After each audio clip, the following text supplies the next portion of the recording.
Well, greetings. Welcome to the Dividing Line. My name's James White. It's a blustery, windy, soon-to-be rainy afternoon here in Phoenix, Arizona. Well, okay, it's going to be wait till this evening. But we get excited about things like that.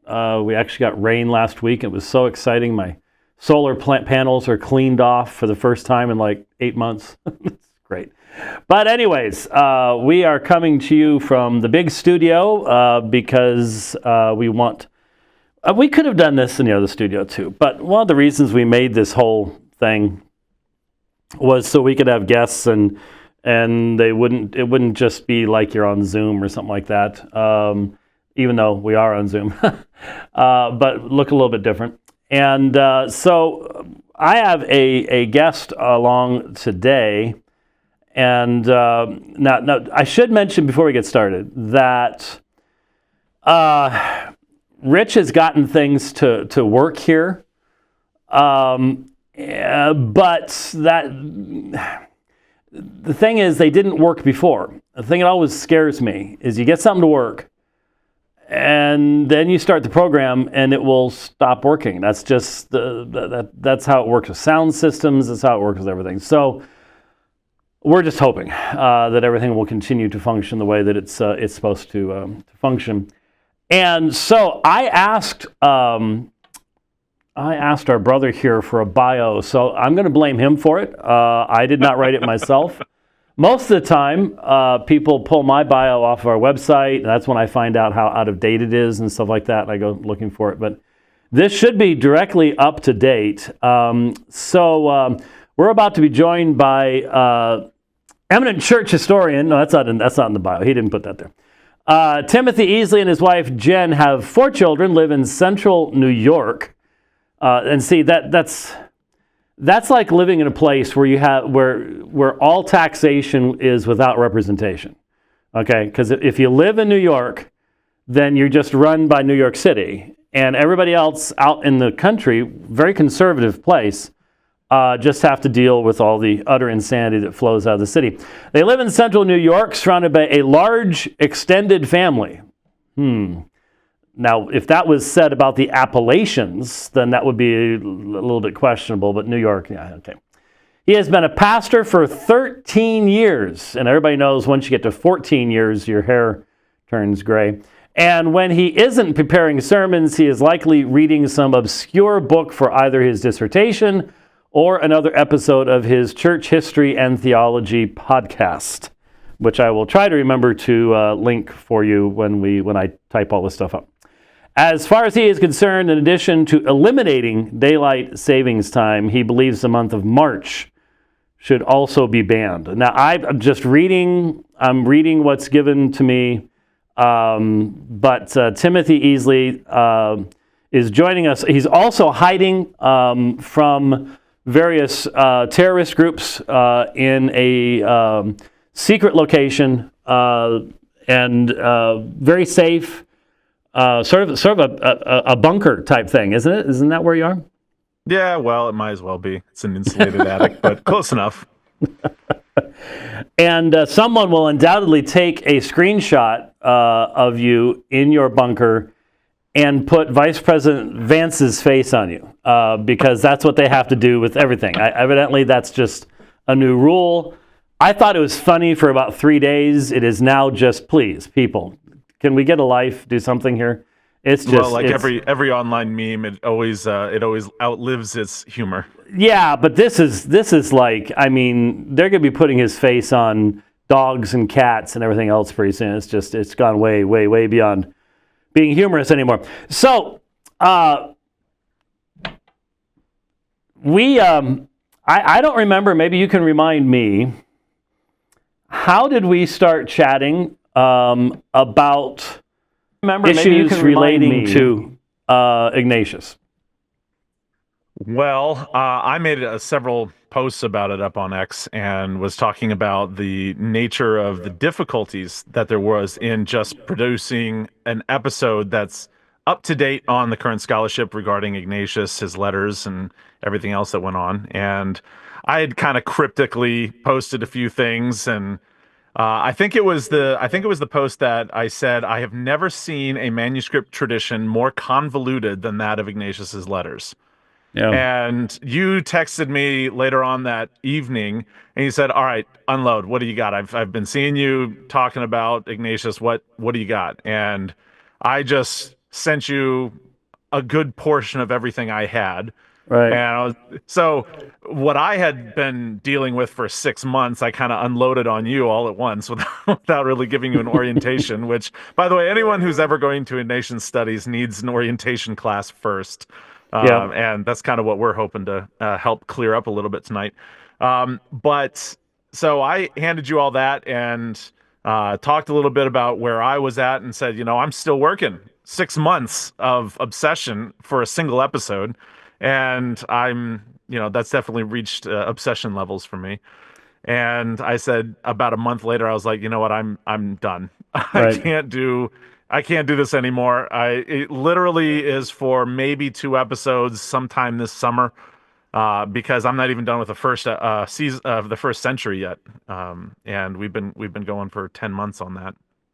Wow, that's a lot of time. So I remember glancing through all that stuff, and the first thing that crossed my mind was I was looking at dates on articles and stuff like that, and a lot of it was 98 and beyond. Basically last quarter century or so. And of course, I graduated from seminary in '89, and back then I have my trusty Apostolic Fathers volume from Lightfoot and Harmer.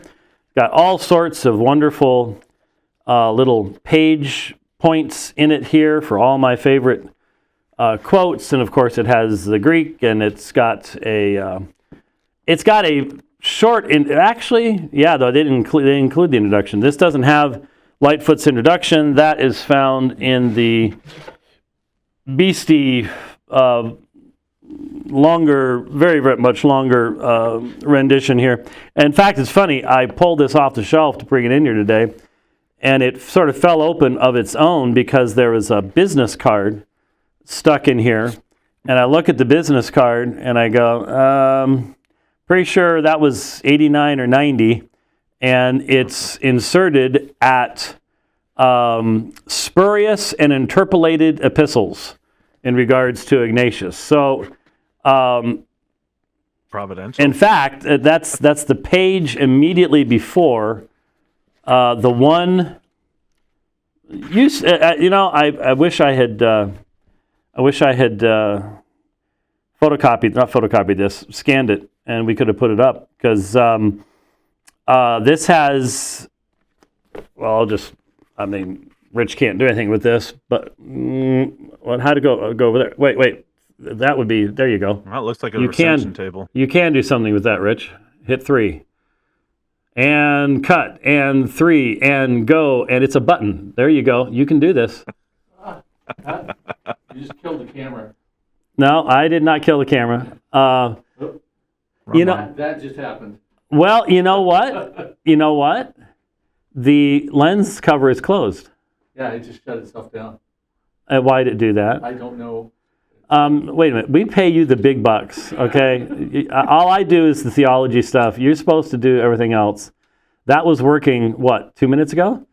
And okay, it's open now. You come in and break things. All the controls are over there, mister. I'm just sitting here trying to, avoid all the Jesuit plots to mess this whole thing up. And they must have found a way to pay you off. So anyway, while Rich is playing with that over there, there is on page 234. I assume you have this, right? I have that one? No, I have. This will show you when I went to seminary. This is the Holmes Apostolic Father. Yeah. Holmes is for young kids. Yeah. I mean, I was in kindergarten in 1989, so. Oh well, all right, okay. Well, hold it up now. Okay, this one. Okay, all right. There you go. So this, if you haven't seen this, I'll scan it for you.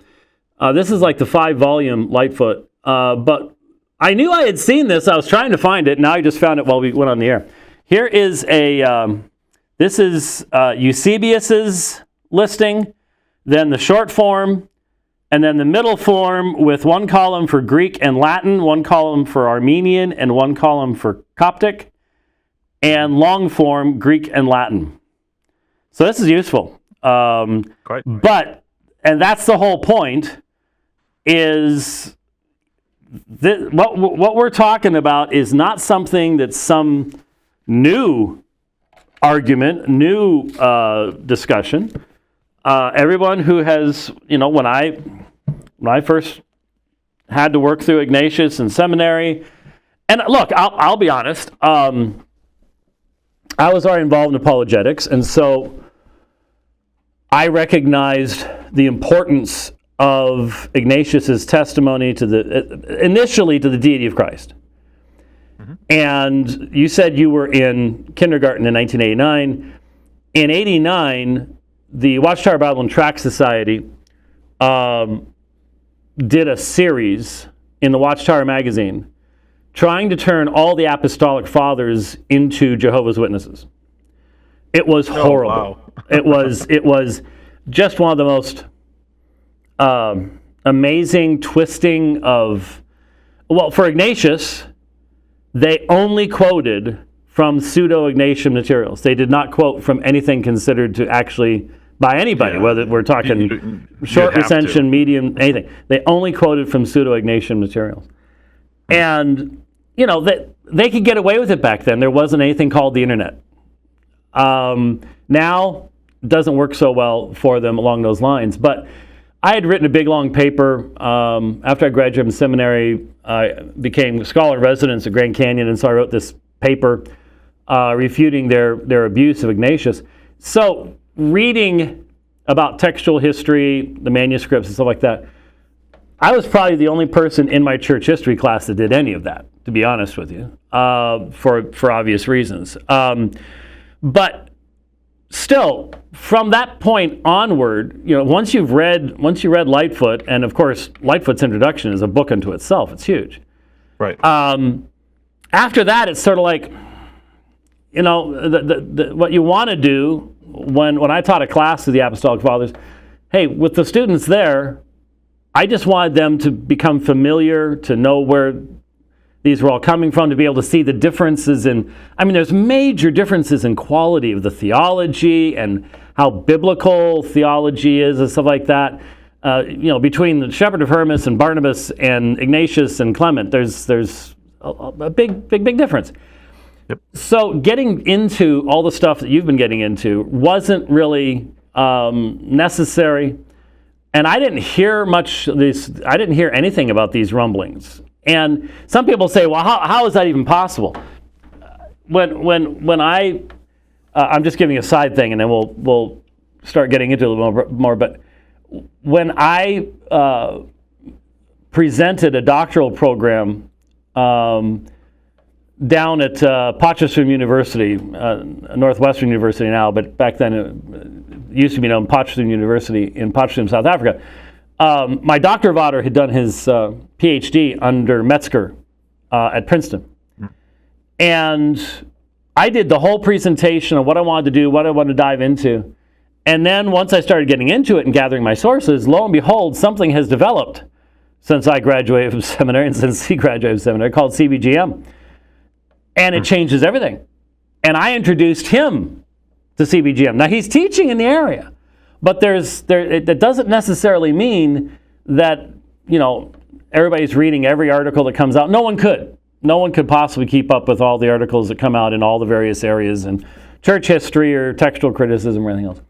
So anyway, once you started talking about this stuff, I'm sitting here, I'm sort of knocking the rust off of, okay, I remember very clearly attempting at one point to try to find parallels between what's called the genuine epistles, the 7 canon middle recension, and the Latin, and just almost giving up. It's just like, why bother? It's just so massively different. And so I looked at some of the articles you sent, and I was going, okay, what we'll do, when I've got some extra time in the spring, I'll get hold of this guy. What we'll do is we'll do a dividing line, and we'll sit around, and I'll sort of play devil's advocate, and I'll push back from the Lightfootian perspective. We can explain that in a moment. And you know, we have some geeks that watch the dividing line, and they'll geek out on it, and they'll think it's great, and fine. And so I still had that in the back of my mind, but it's because it was in the back of my mind that what happened in the debate happened in the debate. And for those who didn't watch it or don't want to watch it or recognize it's a completely different topic than the debate was, at the end of the second cross-examination period, with literally 90 seconds, okay, I get the standard Ignatius question. And what is that? Well, depends on who you're debating. I've used Ignatius to demonstrate the early provenance of the deity of Christ. There's that section in Ephesians, section 9. There's one physician of flesh and of spirit, generate, ingenerate, true God in true life in death, Son of Mary, Son of God. I mean, it's almost Chalcedonian hypostatic union theology. And I also defended Ignatius in my debate with Dr. Price, different Dr. Price than most people would think of, James Price, who put Ignatius back around 150, 180, but I don't think for the reasons that some people do today. So I get asked the question, and the big mistake I made was I figured 90 seconds, maybe I can make a quick statement, provide a little bit of context, and then get to my main point, which was the texts that are found in the generally accepted rendering of Ignatius, the 7 epistles, is an anti-docetic polemic. It uses the term ta dakain, which is, that's Docetism, that's where it came from. So he's arguing against people who were saying that Jesus does not have a physical body. And that's what I wanted to get to. But I felt, because I had been, you made me do that reading, that maybe I should at least try to acknowledge the fact that there are complexities to the readings of almost anything you can ascribe to Ignatius. Well, that didn't go too well, because halfway through what I was saying, my opponent kicked the plug on the light on his table out. And so I'm sort of sitting here, and I've just said something about difficulties with the manuscript tradition. I look up, and my opponent is under his desk. Okay, so that sort of startled me just a little bit. And then I realized he was plugging the plug back in of the light under the desk. And so I'm like, okay, I need to repeat what I just said, but now I've got to hurry up even more. And I didn't even give much thought of it until he gave his closing statement, where he understood me to be denying that Ignatius existed. I had not denied that Ignatius existed. I said that there are people who would question that because of how complicated the textual history of Ignatius' epistolary. And I agree with you. I've never seen any, certainly not in any of the major church fathers, is there any more complicated, divergent, redacted, clearly added to or subtracted from history of the text for anybody. There's plenty of forgeries, obviously, like the Clementine homilies and all that kind of stuff. But for fully developed, added recensions, coupled together in manuscript traditions with all those forgeries and having still the text of the originals, I'm not aware of one if there is. I know there's difficulties with, like, for instance, a good section of Origen's books are only maintained through Rufinus's translations into Latin, and he talks about changing some stuff around and editing some things here and there, but definitely not on this level. I mean, and that's kind of one of the things that was I mean, when I went through seminary, I had a bit of a different experience than you because, I mean, I went through, not 15 years ago. And so and this was how I knew to go look into this, right? Because when we went through it, there was just something stuck out with the references to the recension. I had a really good church history professor, and I don't know if he was familiar with stuff going on, but he made this little side comment kind of stuck in my head. And I've taught through church history multiple times. I've dealt with Ignatius and all this kind of stuff, but only ever did it the same way that is typical. Right. There's these three recensions, the third one, this and that. We'll explain this in a second. And and just made passing reference to it. And then this past year, when I made up my mind that I was going to go quite exhaustively and slowly through church history, I saw a brick wall of Ignatius, about a year in, right when I started the 2nd century. And I was like, you know what? I want to get down to the bottom of that real quick. And yeah, as it turned out, that wasn't real quick, because I found out that Ignatius, as you say, has a manuscript tradition that is more complicated than anything I have run into. Certainly, I don't know of another. It doesn't mean there's not. He maxed out my experience, that's for sure. Yeah, very much so. And most people who are not familiar with, there are many people known to us in early church history only by secondary sources. So there are people, everything we know about them is from other people quoting works that we don't even possess anymore. Mm-hmm. And people don't think about, well, okay, how long later is this person quoting from that person, and how many manuscript generations have been there, and are they quoting it directly, or are they going off top of their head, are they paraphrasing? I mean, there's just so many factors that can go into, anybody who's spent almost any time with Eusebius, the father of church history, knows there's all sorts of questions about how did he do history, and how did he work with manuscripts, and where did he get his information, and there's just all sorts of stuff like that most people. I'm just happy to get most people in a church to pick up a book that talks about church history, let alone go to the point where they're going, well, what about the sources and things like that. And there are parallels between doing New Testament textual history and the early church fathers, except we just have so much more. I mean, you mentioned Origen. I think that's the thing that really stood out to me was, I mean, my experience in textual criticism and textual studies and manuscript traditions is all New Testament and Septuagintal studies and things like this. We don't run into anything of this magnitude like that, outside of perhaps the Dead Sea version of Jeremiah, for instance. Right. So, and so you got big questions there, but, but as far as, this is an entire corpus from an entire author that is affected, and nothing else outside of that on that kind of scale. So yeah, it just stood out to me so much, I think, because we are enormously spoiled when it comes to New Testament manuscript traditions. Yeah, there's no two ways about it.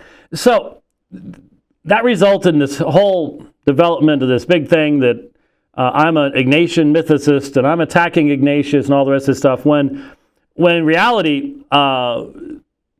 I read from an article that you had originally sent to me, and then someone else sent it to me just recently, I think yesterday, actually. And the date and authenticity of the Ignatian letters, an outline of recent discussions. And when you read the introduction, it basically says everything that I tried to say with much more detail in just a matter of seconds. But it specifically says, "Hey, this is what the conversation is about right now. This is what's going on." So I wasn't making anything up. So we decided to do this so that we could set the record straight and actually help people to understand what's going on with it. So let's go back to the beginning and let's go. All right, how do we know that a man named Ignatius existed? When did he exist, and where? Okay, so people living today think that we just look up his social security number and the information is just right there in the computer. I wish. And it never ever worked that way. That's not how it functions. So if you're going to prove someone's existence, and see, I'm approaching this as an apologist. I'm pretty certain that I have quoted Ignatius a few times in debates with Muslims, and I've not had anyone challenge me textually on what I said, but I know they could. And so I have to be thinking about, how do you respond to that? Am I being fair? Am I using one standard for my sources, a different standard when I quote hadith in regards to Muhammad or something like that? Right. That's what I'm thinking about. And so the reality is, as far as physical evidence, there's nothing in Antioch. My understanding is, off the top of my head, if I recall, somewhere around 115, around that time period, there was a massive earthquake, and most of Antioch was destroyed, was rebuilt afterwards. There's no inscriptions, there's no Church of Ignatius, there's nothing like that. His trip all the way from Antioch to Rome, long trip. There's nothing there that you would expect to find. There's nothing in Rome that you'd expect to find. So there's not archaeological stuff, things like that. But that's true of 99.99999% of all of humanity. So that's not that big a deal. Almost everybody we know anything about is because of some kind of written record that has come down to us, normally in a fragmentary form, on papyri, whatever else it might be. So what he is claimed to have written is our primary evidence of his existence. Problem is, none of that gives us a date. It doesn't say on the day of our Lord, la la la la la, because that's not how people did stuff back then. So when we look at the manuscripts, when you actually look at the manuscripts that we possess that contain all of, say, the 7 epistles, something like that, you're talking the middle of the 11th century. So you're talking 900 years down the road before we have full manuscripts. And then we have references for to Ignatius. We have older ones in Syriac and so forth as well. But yeah, for the full recension. They're fragmentary and things like that. But as far as the whole thing, you're talking 900 years down the road, which again is not unusual. That's not at all. And a lot of people go, well, I want something earlier. Well, welcome to history. But even when we get there, they ain't all saying the same things. And so we've talked about the recensions. Why don't you give us a quick overview of how it's been broken down? Because I got to admit, I imagine when these things first started coming to light, it was like, man, how do we even lay this stuff out? It had to have been quite a challenge for people to do. Oh, absolutely. I mean, that's something that's been a challenge ever since they started getting published. And again, we have manuscripts that are from the medieval era and things like this, but it really it really didn't enter the conversational world until about the 16th century, when these things started coming to publish and coming to a more public idea. Actually, John Calvin actually refers to this in the Institutes and addresses it, and it's one of these quotations that people say, he's super critical about this and stuff, and you got to remember that in John Calvin's day, the only things getting published are forgeries and long recensions. So these are things that everyone today rejects, and we'll talk about the recensions here in just a second. But to realize how late it is in history when these things are getting published, and then we had to go and work backwards and try to recreate all this in the midst of a whole tangle of forgeries and interpolations, and now we have recensions and all this kind of stuff. So, well, now before you go into the recensions, let me make sure people understand what you're just saying, because we don't want anybody going, you're just picking on Rome.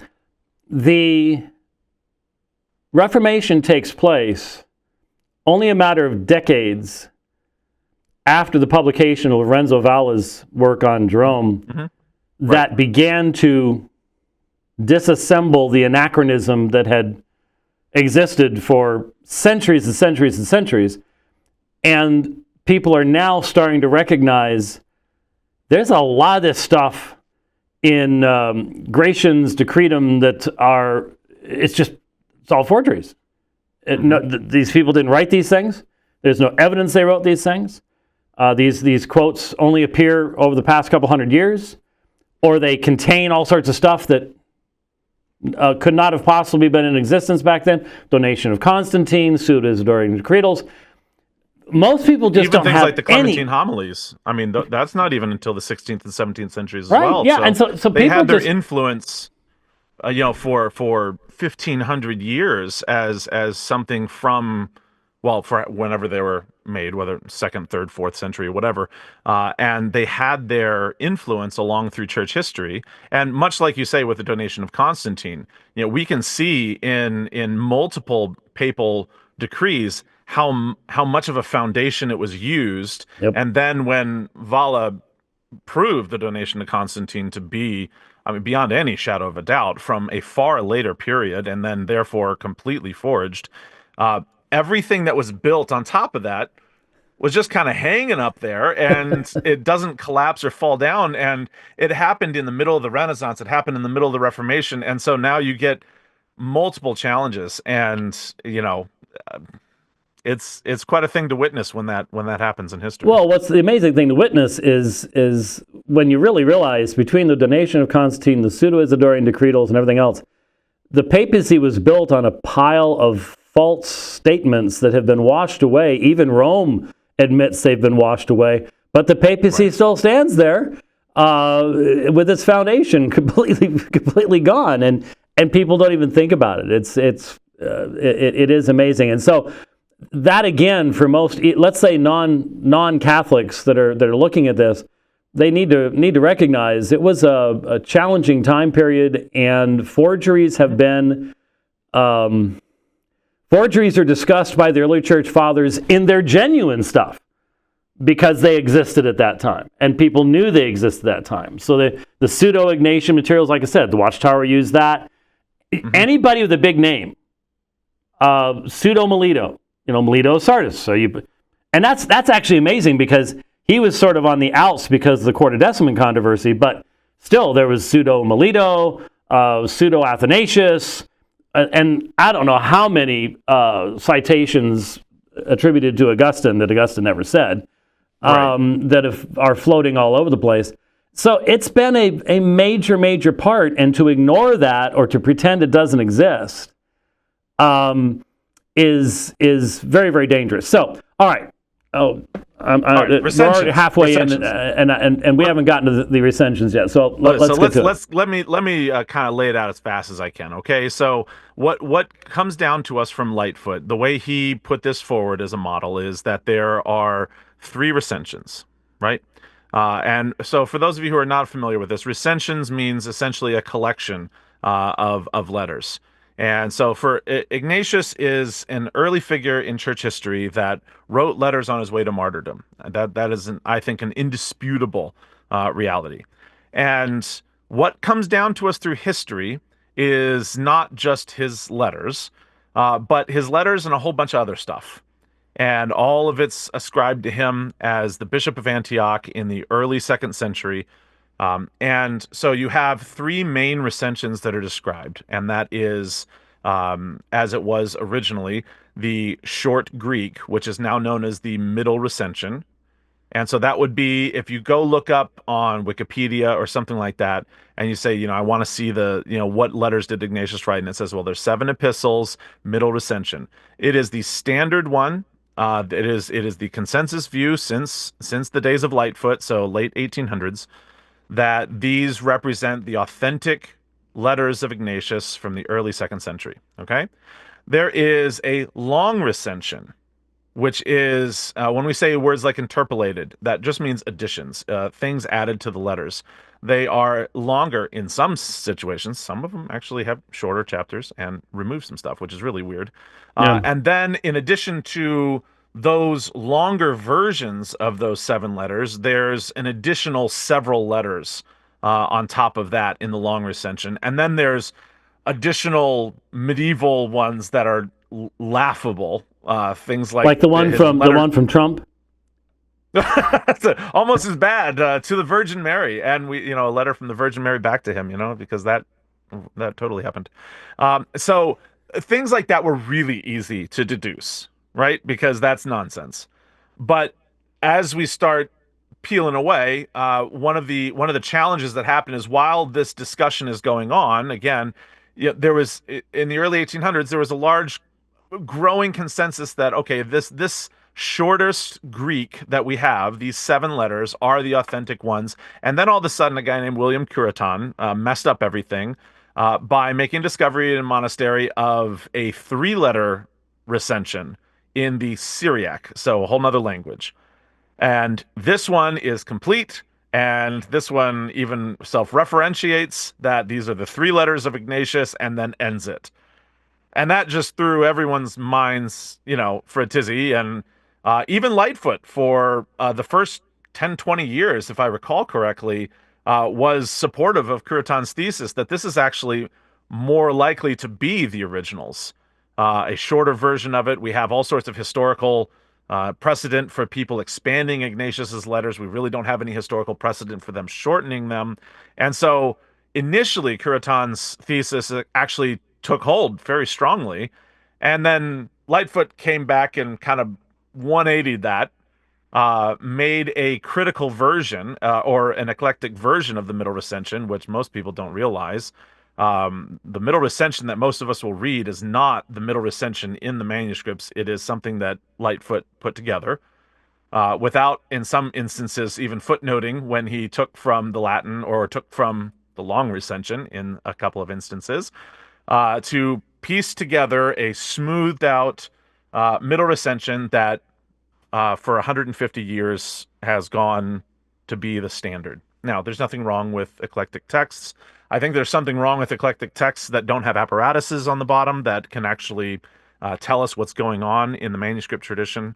There's actually a movement right now. I was just watching somebody who is working on their dissertation. Actually, they just finished their dissertation on Ignatian epistles and so forth, and they are, one of their first things that they're aiming to do is to establish an exhaustive critical apparatus for Ignatius's letters. That's how complicated the manuscript tradition is.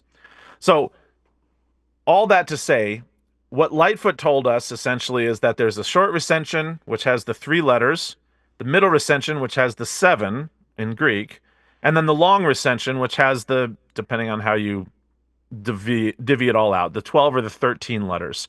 And everyone agrees, and I do too. I don't even think there's anyone seriously in the world that is arguing for the long recension anymore. That one has gone by the wayside significantly.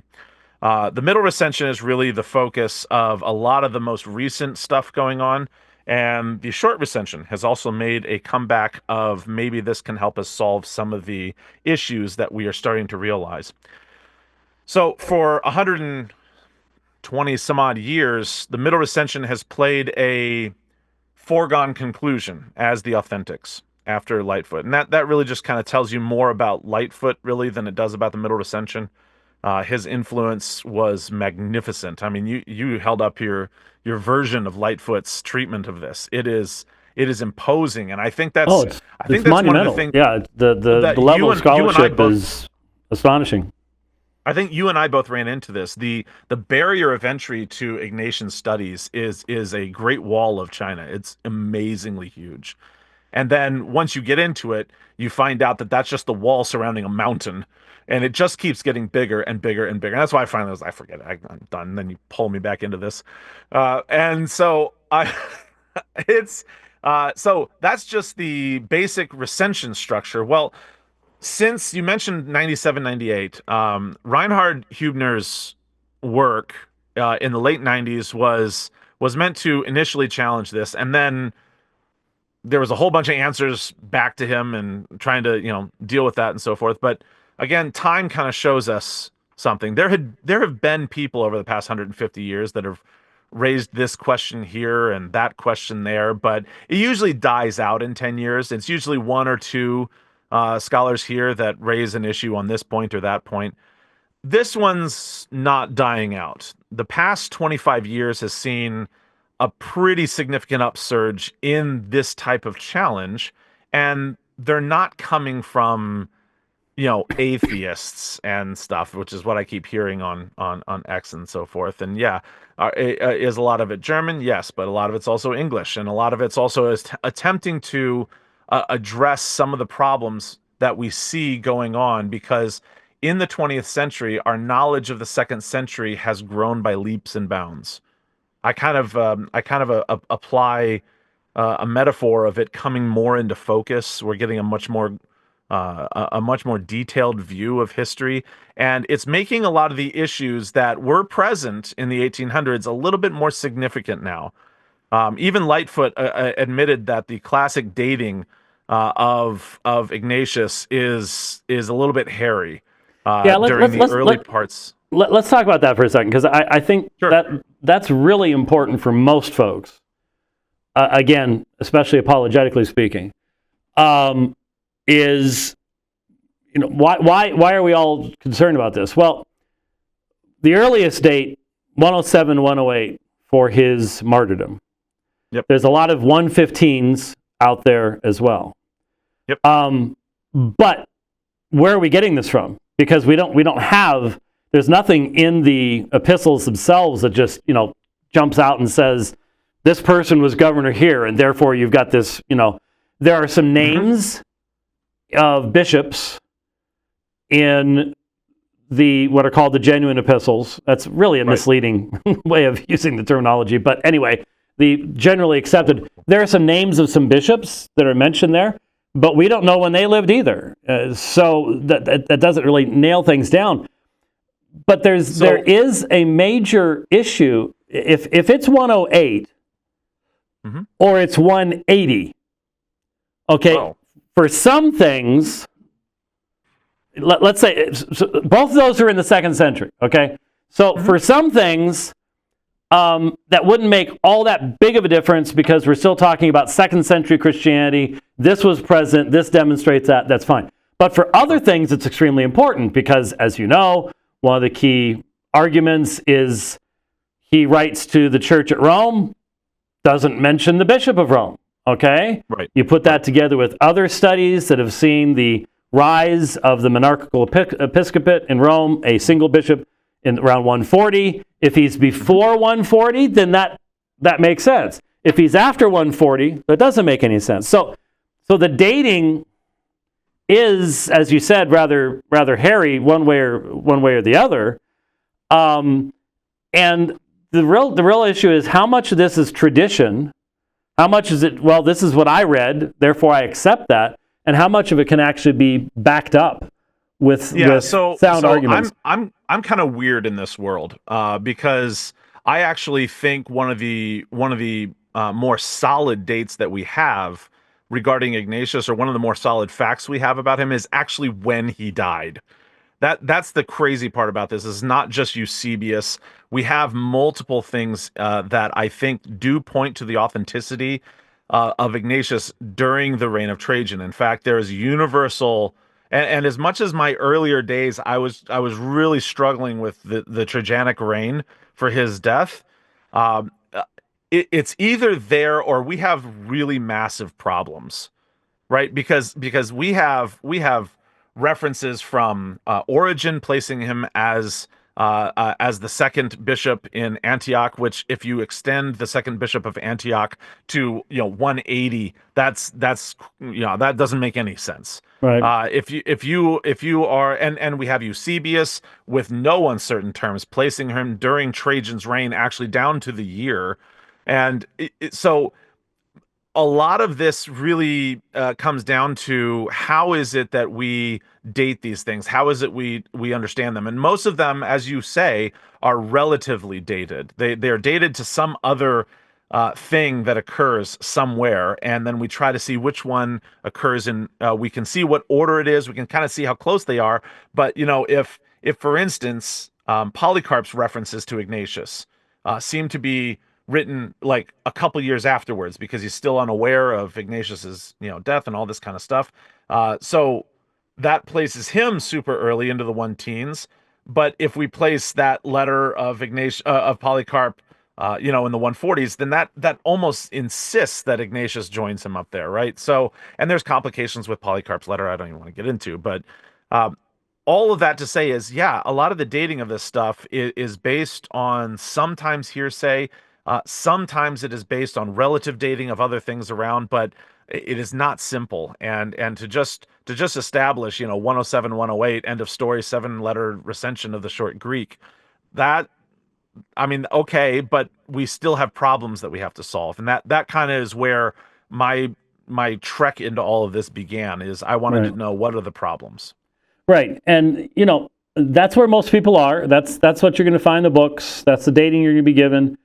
Right. But again, and Eusebius, we thank God for Eusebius, wonderful resource, everything else, but he didn't do history the way we do history today, which means that, his uses of sources at times makes us go, not so sure about that. And, so those are realities that we have to live with. Right. That doesn't mean that everything he said was wrong. That doesn't mean Ignatius didn't exist. It's just that the tendency for a lot of folks is to, and in fact, I've certainly seen it over the past week on the internet. If you dare to even go, we might want to have a conversation about that chart I was just showing you, where you've got all sorts of different things going on here. And people are freaking out. They're losing their minds. You sent me a link, and I did some more clicking around. All these websites, you made reference to, we chuckled, but that there is allegedly a correspondence between Ignatius and the Virgin Mary. Right. And there are a bunch of websites. I just want to make sure everyone understands complete forgery. Neither of us holds to that. We do have to. I guess you have to mention that for some people. But there are a bunch of websites that go, well, this is a part of the tradition. That wonderfully nebulous term, the tradition. You hit exactly on my core frustration in teaching on this stuff. Is that it's not really the church history professors that are saying stuff like that. Right. It's just in the air. It's in the zeitgeist. And you have this reference here and say, well, there is a tradition. I can't tell you how many truckloads of insanity I have seen with that follows the phrase "it's in a tradition." Yep. And I ran into this in dealing with some Eastern Orthodox guys. Not to expand this conversation out further than that, but with for instance Thecla in the 1st century, this mythical character that absolutely did not exist. I'm sorry, I'll fight anyone on that. But that has been made a saint and therefore has to exist. Has been made isopostolos. Yes, equal to the apostles in the Eastern tradition, and we have direct contemporary witness to the fact that the guy who wrote it was a presbyter who lost his post because he made up a story about this. Mm-hmm. I mean, it's just. It was written, I think, with pious intention, but then people took it as history, and that's that frustration. Now, even to this day, you will find her, venerated there, prayed to. Where are these prayers going? I mean, just like that kind of it's the popular level of misunderstanding that I'm trying to help people understand. I'm not trying to make a church history class or episodes for no offense for you. I'm trying to introduce people to history. As I said when I started out this 2nd series, I said I want to teach this series how I wish I learned it, which is tell me when there's difficulties. Don't just smooth over the story so that you can do this and pretend that, all Christians throughout the first 250 years were everywhere in the Roman Empire persecuted and in every year. That's nonsense, right? But that's the impression I got, the first time I went through church history in my undergraduate back 20 years ago, or 23 years ago. Boy, the years just keep ticking, don't they? And so it was that kind of that appeal to smoothing things over. And I was like, if I'm going to go through this, I'm not smoothing nothing over. I want you to see the difficulty. I want you to see how much work goes into this stuff. When we walk through it. And so when we assess something like Ignatius and we address the middle recension, the middle recension is perhaps one of the most complicated things, because again, when you look to the manuscript tradition, you actually try to start peeling away the layers of this onion. You quickly realize, wait a second, the story of these three recensions that comes down on the popular level almost makes it sound like there's three books that are just copied and copied and copied throughout history. One is the short, one is the middle, one is the long. And they come down to us completely separate, not mixed together at all, no problems. And we just have to identify which of these three completely unique books is authentically from Ignatius. And it's like, it's not like that at all. No. It is so mixed up. In fact, I was watching this guy who was presenting on the manuscript tradition on this, a doctor that was working on this, and he says, "Look, you have to understand how complicated this is. So for the middle recension itself, for instance, there is not a single manuscript that has all 7 letters of the middle recension together by themselves, just as we put it, until the 17th century." That's crazy late. I mean, that's almost modern era. Right. And because Ignatius is Romans, it has its own strange history. And then you bring in things like the Coptic, which messes up our understanding altogether anyway. You have multiple middle recension ones mixed with long recension ones, and then you have the order all messed up, because the order in some of these is really, really hard and fast. And another thing that people need to understand, since there are fully acknowledged pseudo-Ignatian materials, right, that means somebody pretty early on was willing to add, modify, forge, whatever, and it's difficult to, especially because of what happened in the history of the Roman Empire, and especially in the West, it's difficult to know exactly when this was taking place and when the earliest appearance of the pseudo-Ignatian materials appears. But somebody's already playing with the letters. Okay, somebody's already doing this. And so if you start with the short, which is, and let's say you use the Syriac, because I mean that is the language around Antioch at that point in time. That makes perfect sense. Greek would have been great. You've got the Roman Empire running around, so Greek's obviously being utilized in that way too. But if you start with the shorter stuff, then you've got to explain the origination of everything else that comes afterwards. Because if you're saying all we actually have from Ignatius are these 3 letters, then where did all the rest of them come from, including the additions to and expansions on or interpolations of or editing of places where they are saying this is the letter to the Romans or this is the letter to any place else? How do you? It gets incredibly complicated. And how do you? At least when we're dealing with the New Testament, we have certain, shorter reading is to be preferred as a general canon in New Testament text criticism, though it very often doesn't end up working that way. But you can't do that necessarily with entire books. No, that doesn't necessarily follow along. And so who was doing this? Why? What were their purposes? Some of the articles that you aimed me at, I was reading through, and it was talking about, it seems like this particular letter is interacting with second sophistic stuff from the 2nd century. And okay, now you're assuming that Ignatius would have encountered things like that, or that helps us, because I mean, honestly, the second sophistic, and that was one of the arguments I just did not accept in any way. That's the kind of thing. The second sophistic is huge. I mean, it spans well into the 1st century and well past that. And so trying to identify that with movements inside second sophistic, I think was not a case well made. But but it's there. They got to make their case. It's out there, and so that kind of argument that uses, well, some of the articles use analysis of vocabulary to try to divide up letters, saying, well, this letter uses this particular kind of terminology, this letter uses this type. That's the exact same argumentation that is used to fracture the Pauline corpus, to separate the pastoral epistles out from the more larger epistles in the New Testament. And I really struggle with stuff like that because I've said many times, if Bart Ehrman does that. If I could compare Bart Ehrman's published works with his emails, I could demonstrate somebody else wrote one of the two, because they're using different vocabulary, and that's because you use different vocabulary when you're talking to different people. I use a completely different realm of vocabulary right now, talking to you about Ignatius, than I do talking to my cats.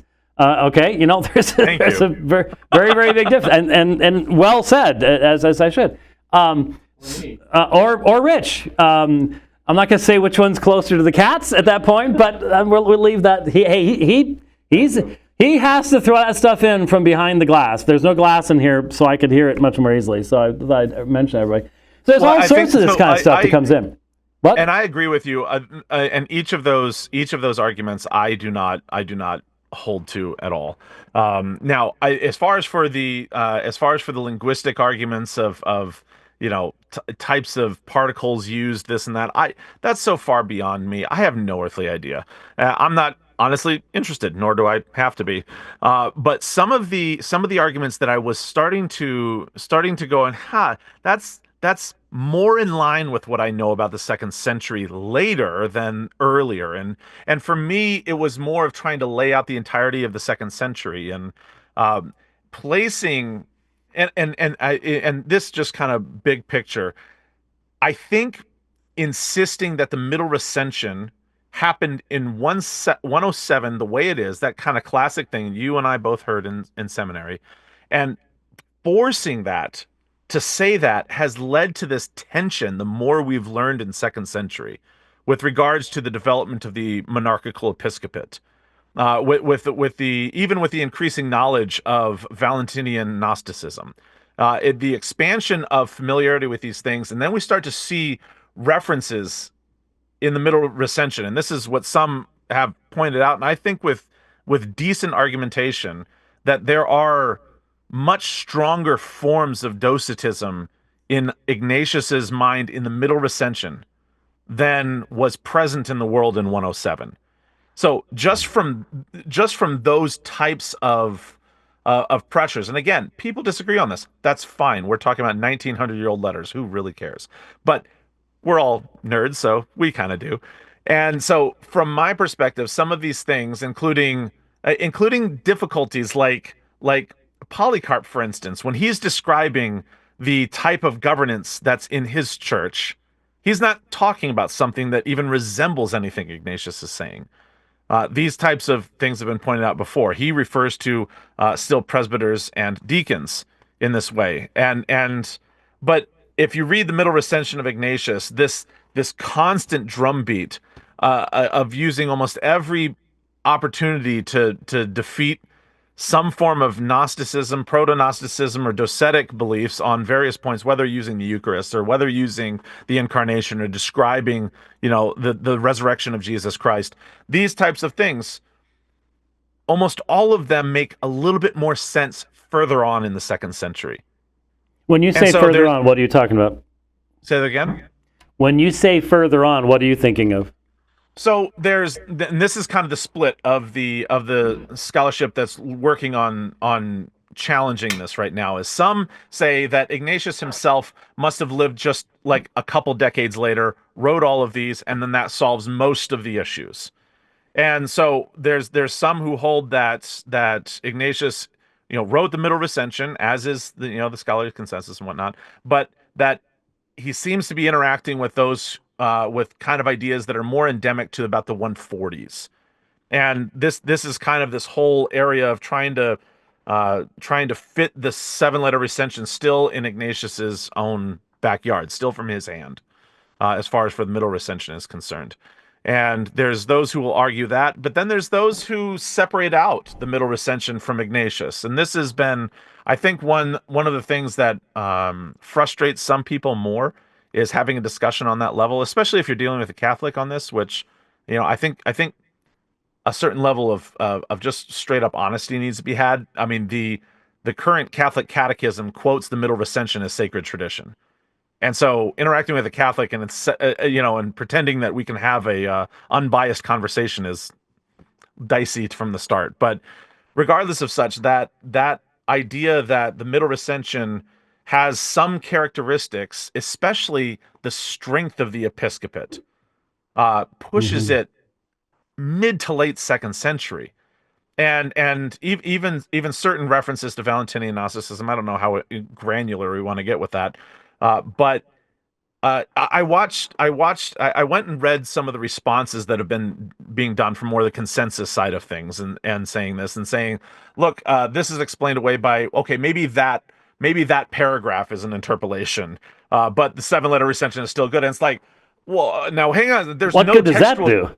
there's no text. Yeah, exactly. I was like, wait a second, now how can you trust anything if we can just identify that as coming, say 170, 180? And he's like, well, okay, so that has a pretty good grounding, but that all that does is prove that maybe that paragraph is from that. And it's like, I, there's no manuscript history that has that missing from that recension. How do you rebuild that? How do you do anything with this then? Because then that makes almost everything that backs up later ideas called into question almost immediately.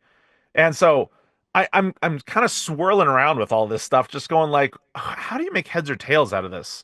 Because I've always had a bit of a conniption with Ignatius, not because of what he says, but because of how difficult these recensions are to figure out and to settle down on. One of the suggestions that I have, and it is simply my suggestion. I am not an Ignatian scholar. I want to say this over and over and over again, because I know this is going to be clipped and cut and laid out to dry. And Well, and mainly done by non-Ignatian scholars themselves. Note well, that in yes, passing. all of a sudden everybody's an Ignatius scholar. Let's put it this way: if 2 weeks ago you weren't reading about Ignatius, if you were not reading about Ignatius 2 weeks ago, I'm not interested in your opinion right now, because That's exactly what I was about to say. Is six months to even figure out what in the world is going on in this.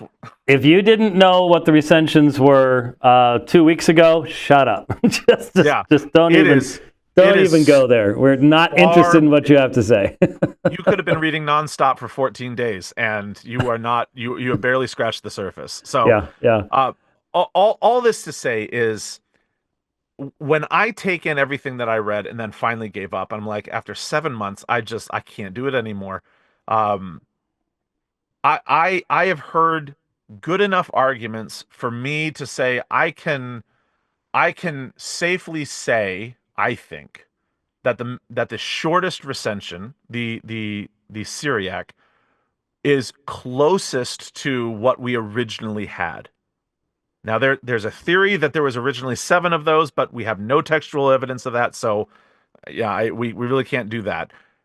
But that what we have there is a much closer version to what was original. Now, does that solve all the problems? It doesn't solve all of them, but it does solve most of them, especially with regards to moving the date later. His references in the short recension to the episcopate fit the early second century. They just do.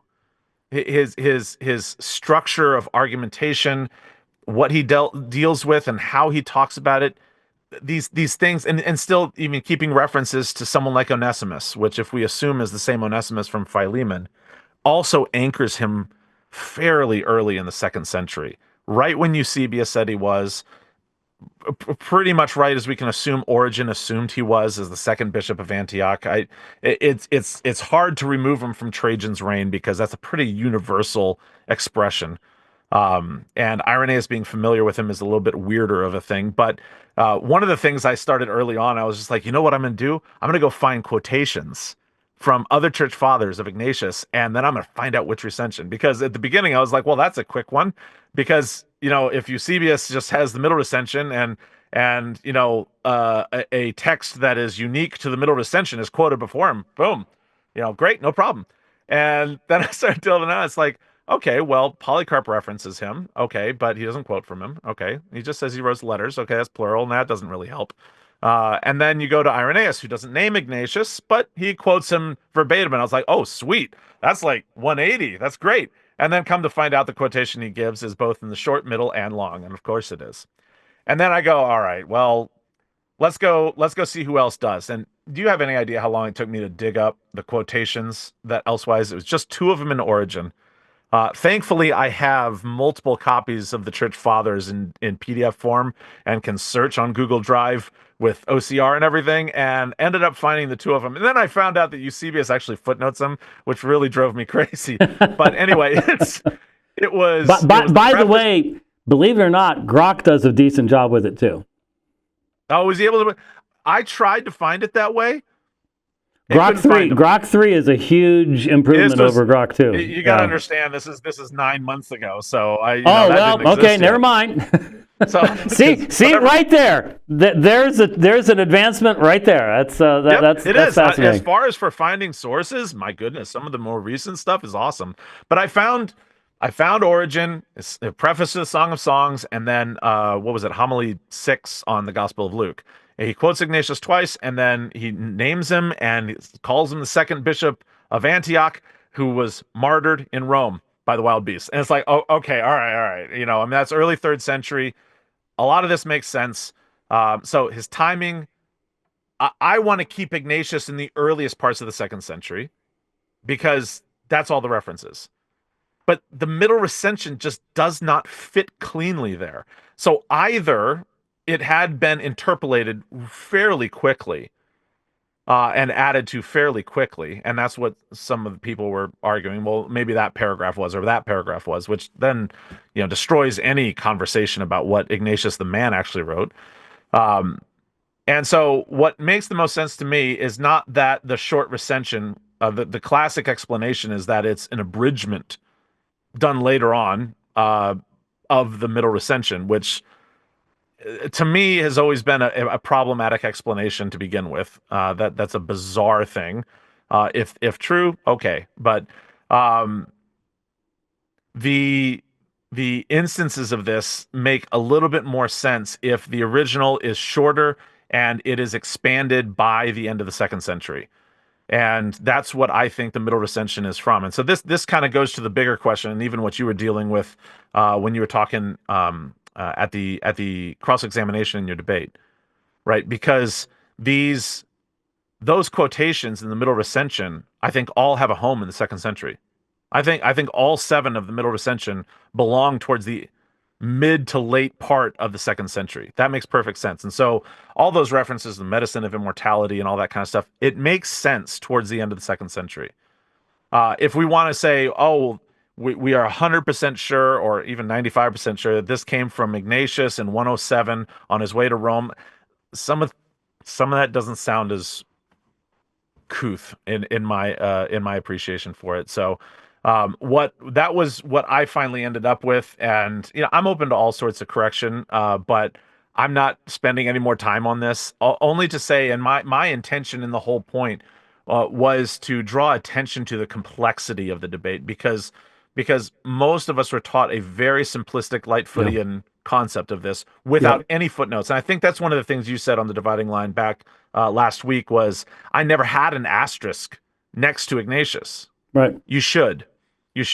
There should be something there to just realize this is a much deeper well than we think. So at the end of the day, I think the short recension and the middle recension both come from the 2nd century. I think his stuff was interpolated a lot earlier in history than people say it was. The long recension, I think, clearly comes 4th and 5th century. But let me throw a thought that actually just occurred to me. Sure. And see what you think about it. We've got 3 letters in Syriac. We have a Syriac version. We have the 7 which would have in been Greek. a translation of Greek. Yeah. Right. But that's popular in the area around Antioch. I mean, that's a language that's alive at that time. So, why else would it be there? There was a practice in the ancient world, that this has come up with a lot in discussions of what's called the Ausgang text. There was a practice in the ancient world of making one copy of a letter that you're actually going to be sending via messenger to a church, and a second copy of the letter that you would be keeping for your own purposes. Because you didn't have, carbon paper would have been great, but I'm not sure it works too well with papyri. That'd be a heavy hand to write with. Yeah, really heavy hand. You got the CC, doesn't really work too well back then. What if what we have is there are 7 letters that were sent. Those were sent in Greek to the recipients because they would be in primarily non-Syriac speaking places. Yeah, and the Syriac were the personal copies, only some of which made it back to Antioch from anybody who accompanied Polycarp or anything along those lines. And the differences are due to translation. I mean, maybe they were originally written in Greek and then they're translated back into Syriac, or initially, in some way, because he is, according to the story, he's moving. He's going from place to place on the way to Rome, which in and of itself is an interesting story that has some questions behind it as well. I mean, why would you drag someone all the way from Antioch to Rome? That's some of the harder questions of that only exist in the middle recension, by the way. The shorter recension has a much more simplified story of that. But yes, go on. Sorry. Yeah. That's true too. And of course, you've got to add, put that little theory aside. What you just said is we all know that there were tremendous expansions of martyrologies at this time in church history. I mean, and I think from our perspective, the way we view history and kind of respect for primary documents and so forth, we hear forgery or hear interpolations, we automatically assume nefarious intent. Right. Sometimes yes, but oftentimes it was an homage. Oftentimes it was even the whole story with Thecla actually came out of a guy who had great respect for Paul and wanted to appreciate his memory by expanding the story and the narrative around his life. And so the Acts of Paul and Thecla, right? And I do not believe the writers of the Middle Recension, if that is an expansion of the shorter, I don't believe they had nefarious intent. I think they wanted to defend orthodoxy. I think they wanted to defeat, probably in somewhat desperation, the constantly increasing threat of Gnosticism in the late 2nd century, as well as one of the main ways to defeat that, we know from Irenaeus's Against Heresies, is an appeal to the episcopal office going all the way back to the beginning. That's true. So almost all of those things are massive qualities of the Middle Recension, and they are very, very muted qualities in the shorter recension.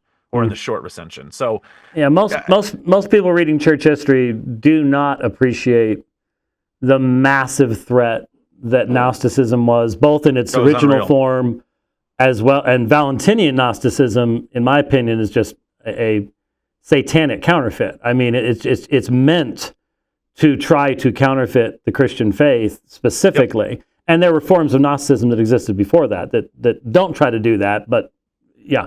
Most people have no earthly idea. Gnosticism is thrown around like a baseball bat today.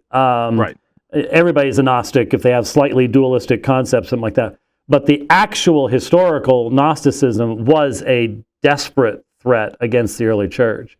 And that's why I say I don't think nefarious. I think they were truly trying to use this. If so, I think they were trying to use this as a way to protect the church, and I think with good intention. I really do. And so if my theory is correct, and again, who knows, but whatever is happening with these interpolations or whatnot, I think in the majority of them, in the Middle Recension or whatnot, are with good intention and a desire to protect the Christian faith. I think so. And if it was that early on, though, I would have to throw in the possibility, or at least the idea that this was done within his circles, if you know what I mean. In other words, by people who knew him or were at the church at Antioch or something like that. The idea of people outside of his circles that early on. I mean, a century later, guy's been gone. Okay, that's one thing. I would at least feel a little more comfortable with the expansion of things if, in fact, it was done by people who were going, I knew the man, and this is what he would have said. Something along those lines would be nice. We've gone a long time, but let me talk a little bit about and Rich. Rich is much older than I am, and so it's hard for him to stand this long, and he's pacing around back there. I'm sure the arthritis is kicking in and things like that. I'm just waiting for the board to blow up. Oh, he's oh well, yeah. I haven't. See, he's so excited because this board here, and I know you want one of these boards. You really do. Everyone wants this board. But he just today got it to where I can now control my computer from the board. Now, it does that with Windows, but Mac was like, no, we're not going to do that. Well, now it is. And so he's very, very excited. But I haven't used it. I've got this great quote from Trollians up here that we didn't get to. It's one of my favorite Ignatius quotes. Stop your ears, therefore, when anyone speaks to you that stands apart from Jesus Christ, from David's scion and Mary's son, who was really born and ate and drank, really persecuted by Pontius Pilate, really crucified and died while heaven and earth and the underworld looked on, who also really rose from the dead, since his Father raised him up, his Father who will likewise raise us also who believe in him, through Jesus Christ, apart from whom we have no real life. And the really, really, really is over against the in appearance and appearance and appearance that, from the opposition. It's great stuff. No one's arguing about how beautiful this is, how wonderful it is. But let's talk for a second about why you can't even talk about these things. It's almost like you mentioned the quotation in the Universal Catholic Catechism of Ignatius. Their answer is going to be, yeah, but that's not infallible, and the Pope didn't say, I define, proclaim, blah, blah, blah, all the rest of it. We know how that works. Roman Catholic Church authority is only relevant when it's not been proven wrong by somebody else in the Roman Catholic Church. So I get that. But it just amazed me if you say that there's scholarship that is questioning dating and incredibly complex transmission of the text over time and everything else, people lose their minds. It's almost like, how dare you? The almost emotional connection, and yet I can't believe most of these folks have ever even read all of Ignatius to begin with. It just doesn't make any sense to me. Well, I think what I keep running into is people that have pulled their hope from having chosen the right church rather than the right savior. And this is a threat to the church that they chose. Ran into the same thing with Thecla and Eastern Orthodox, and any delving into the history of it or anything like this. Any challenge to what is currently accepted by the church is a rejection of the church. For them, that is akin to someone coming up to you and saying Jesus didn't rise from the dead. And I'm not saying that's across the board for all Catholics or anything like that. I'm just saying, from those who have been interacting with me about this or sending me direct messages or whatever the case may be, look, I just want to know what Ignatius put down on paper. That's what I want to know. That's what I'm curious about.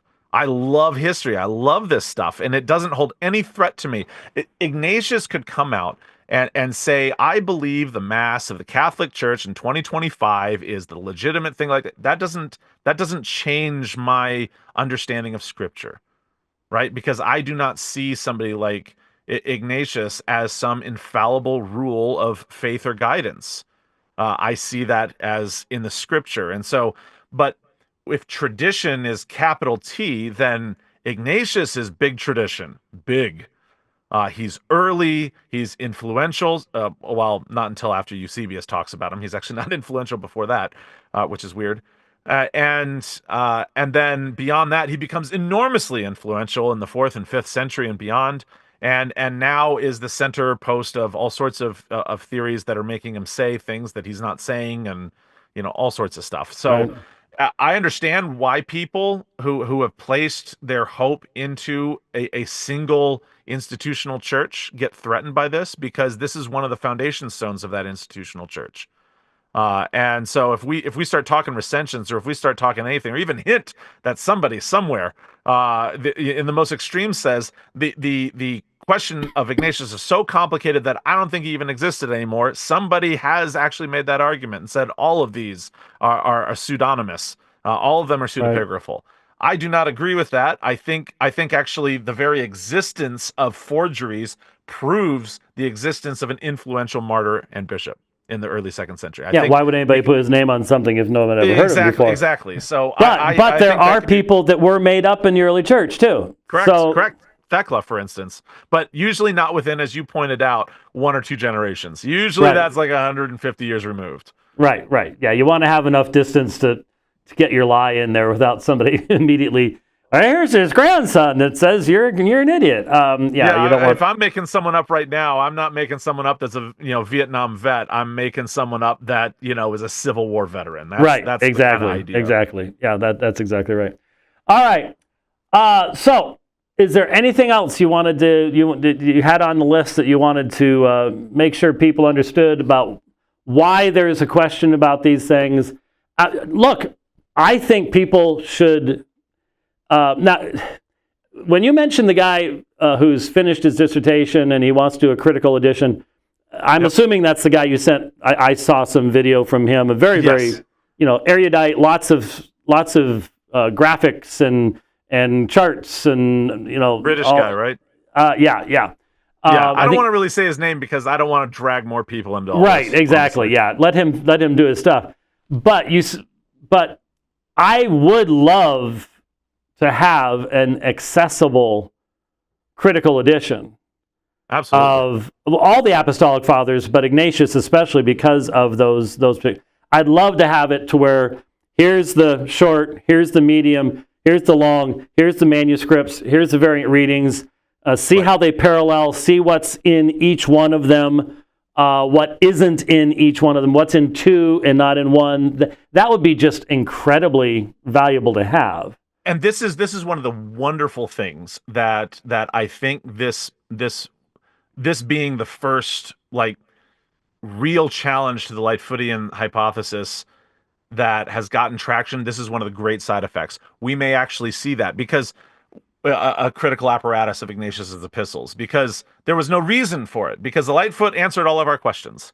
And then he didn't give us, weirdly enough, any footnotes with that of meaningful value. And so to actually have a full critical apparatus, I think we're going people will start to see just how complicated it really, really is. There's actually in the full edition of Lightfoot here, the problem is this is next to impossible to access because it's almost all, there's a whole section on manuscripts and versions, and there's a whole section on quotations and references, various dates going all the way into the, here's from AD 975 and Arabic, and it's in all sorts of different languages that most of us can't access. If we could get that electronically, we're getting spoiled, but I can sit here and click on stuff in the Greek up here, and it's going to pop stuff up and references and cross references, and that's what I'm hoping for. And I don't want to be discouraging anyone from reading Ignatius. I've had all these people, Ignatius converted me to Catholicism. I'm like, really? To tell Francis that? It's just like, yeah, right. Okay. I'm sorry. That gets so old. Wasn't that a meme a couple years ago? What was that little Cheems meme? What was something like, well, he said Eucharist, guess it's time to become Catholic. Yes, exactly. I saw that one again recently. Yeah, he said Eucharist, therefore he must have been a Roman Catholic. Yeah, that's right. One of the classes I enjoyed teaching most when I taught for Golden Gate Baptist Theological Seminary was Development of Patristic Theology, and going through Ignatius, that sparked so much great conversation. It did allow us to talk about early forms of Gnosticism and things like that, which we could have a conversation as to when that all developed. But Sure. But I would encourage people to read, Clement of Rome, and make sure you get the right Clement of Rome, unlike Leighton Flowers, who quoted the wrong Clement to me. Actually, in fact, did you know that in our Romans 9 debate, Leighton Flowers quoted pseudo-Clementine materials to me as if it was from the first century. So it still happens very, very often, unfortunately. And to the uninitiated, it's a very easy mistake to make, and I keep seeing it with the Ignatius stuff, even just now, because people will just go out and pull something because they don't. I mean, it's again a huge barrier to entry on any of these guys. He's using language we don't use in my Baptist church, therefore. Well, Right. that really doesn't accomplish a whole lot. I wish people would read more. I had some guy just yesterday on Twitter say, "Isn't it amazing that all of these apostolic fathers were Roman Catholic?" And so I took the translation I did of the Epistle to Ignatius and the whole section on the Great Exchange on justification. And it's beautiful. Amazing letter. I love love it. I wish it was complete. I'll ruin your evening, but you ought to ponder one of the questions I've had. Love the letter. It is incomplete, so maybe it was in the section we don't have. But you know what's missing from that letter? Resurrection. Not a single reference to it.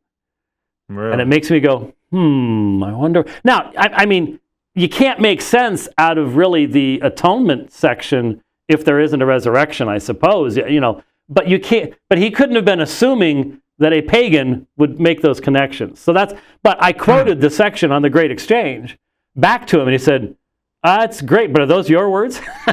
And I'm like, "Nope. That's one of those super early Christians talking about." We're gonna have to make a reverse Cheems meme where, oh no, I read the Epistle of Ignatius, time to become Baptist. That's exactly right. That's exactly right. Just back and forth, and I think that's the great thing about it. More information equals better history all the time. And more challenges, and I think that's one of my challenges to anyone who's watching this, looking to make their own videos. There is great value in disagreeing with people, great value with having differences of opinions. And like James, I don't even know where you fall on all of this stuff with Ignatius' letters, or even want to make that clear. I don't care if I disagree with people about 1900-year-old letters, because these are not the foundation of our faith. That's the scriptures. The scriptures are the foundation of our faith, and it does free us up to see, and I think I've heard you say this several times before, we have the freedom then to let history be whatever it is, rather than being forced to find us in history. I say this all the time. If you are going back to the first or the second or the third or the fourth century and trying to find you will be sorely mistaken. None of them resemble these churches, these institutions that exist today, because you are not a second century Christian. You're a 21st century Christian. Or what you will do is you will force them to become you. Yep. So you will start reading them in your language. You will anachronistically insert your theology into their theology. And that has been my primary criticism of Rome, because when Rome says this is the consistent teaching of the church for 2,000 years, and they say that dogmatically, well, guess what you have to do when you read church history now? That's what you've got to find there. And that's the problem. It is. And it's a huge problem, because I mean, it does even affect how we read the New Testament. When one of the episodes I made for first century church history was on the city of Ephesus and its mystical culture. And I argue that to understand the background of Ephesus as a city, my goodness, the book of Ephesians just erupts with meaning. And rather than reading it in my context, reading it as to how would they have heard this. Right. And you're just like, oh my goodness. And all of a sudden Ephesians 2, 1 through 10 is, I always loved it, but now it is raised to a level that I never saw. What an incredible thing for him to say that we are seated in the heavenlies. And I mean, that we are far above all of this with what Christ has done.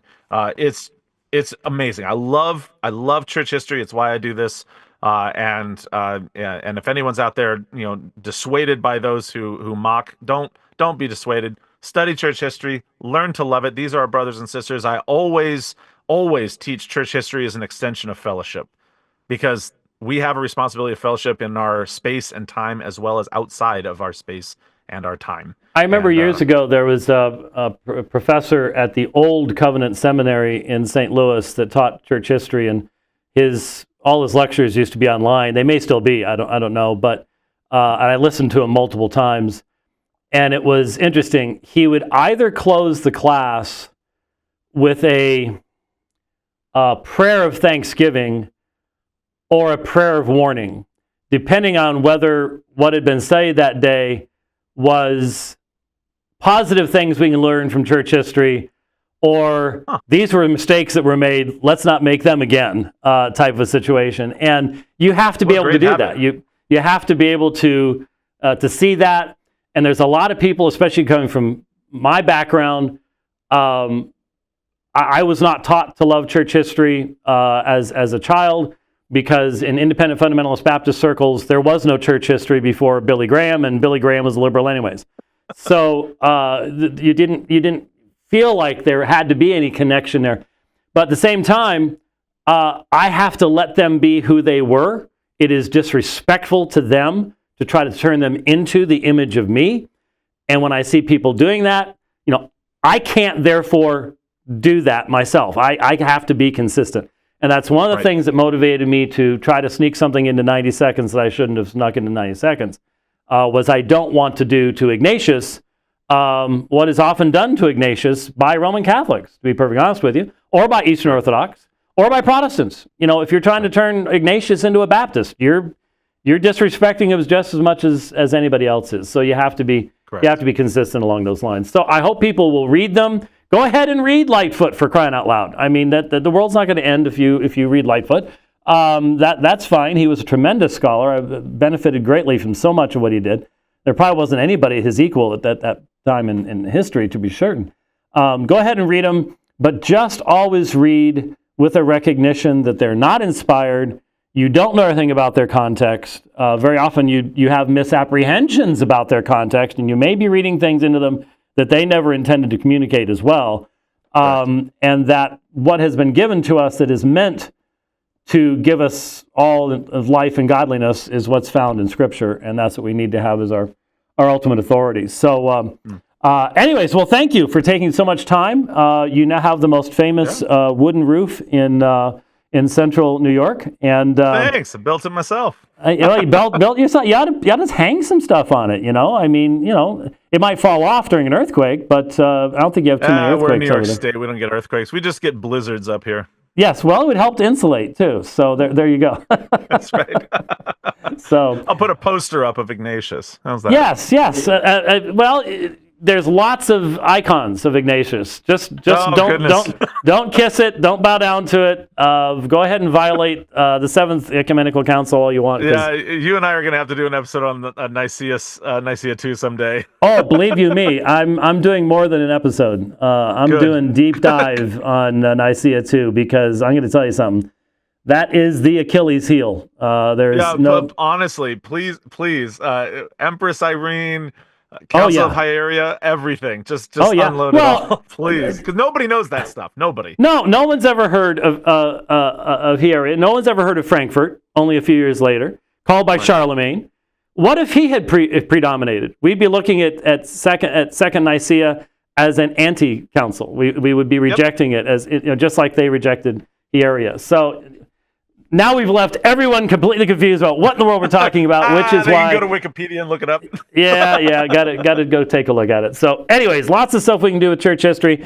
Press on. I hope you will eventually put your episodes out, and just say, here it is. It's incomplete, but we got to keep going, and there you go. And I appreciate it, even though again, I will tell people the entire controversy that took place there was pretty much just your fault. Yeah, well, you know what? I'll take credit for dumping all of the research on you in a single series of direct messages, and then you trying to introduce that in 90 seconds. You get to take credit for that one, though. Yeah, that was pretty dumb. That was pretty dumb. No two ways about it. So, Alrighty, well, it's getting late back where you are. It's what? No, it's only about 7:30. That's not too bad. 7:30. I Still keep in my forgetting 40s. we're. I got another hour or two before bed. Okay, yeah. That's, believe you me, that's once you get to my age, it's like, yeah, I stop thinking at about 8 o'clock. So, anyways, thank you very much for joining us, and I hope the Twitter storm that's going to come your direction won't be too outrageous and too nasty, but you and I both know it's coming. Oh, yeah. Well, the nice thing is my mute list, I found out, is infinite, and there's no limit to that. So, yeehaw. Oh, yeah. I'll just get to add more people Yeah, to between my mute and block list, it's pretty epic. There's no two ways about it. So, thank you very much for joining us, brother. We really appreciate it. All right, thank you. God bless. Lord's blessings. All righty. Wow. We went 90 minutes on that one. That's great. All right. I'm not going to make any more comments on everything else that's going on right now. We will wait for that until the dividing line on Thursday. But there is a bunch of stuff to be getting into that's really important. And I probably should. Oh, I know. Well, since Rich has got all this work, putting all this stuff back together again in here, we'll be in here on Thursday. And yeah, Rich got excited about that. By the way, you did not center the bow tie. There. Now the bow tie is centered and it's appropriate. There you go. It was a little bit off. I hadn't noticed it, but I just fixed it. Anyway, there is one particular topic in regards to bishop and presbyter and episcopos that came out of that debate with Joe Heschmeyer, and this would be perfect to use that with. And now it's fully functional in the sense that this is a brand new one, relatively brand new one, and we just couldn't get it to work with my Mac. Right now, it's working with my Mac. Turn nothing off ever again. So the Mac can't move. I have to make sure it doesn't go into sleep mode. We have to leave it on for the rest of the time we're here. But this will work perfectly to be able to go through the demonstration that episkopos and presbyteros are parallel terms, and they are used interchangeably. And presbyteros does not mean hieron. It does not mean priest. And now we'll be able to do that on Thursday, along with other stuff like Spangler's new article about godly anti-Semitism. manly anti-Semitism, sorry. And all this other... Can they tell the difference? Good question. Anyways, so we'll see you next time on The Dividing Line. Thanks for watching. God bless.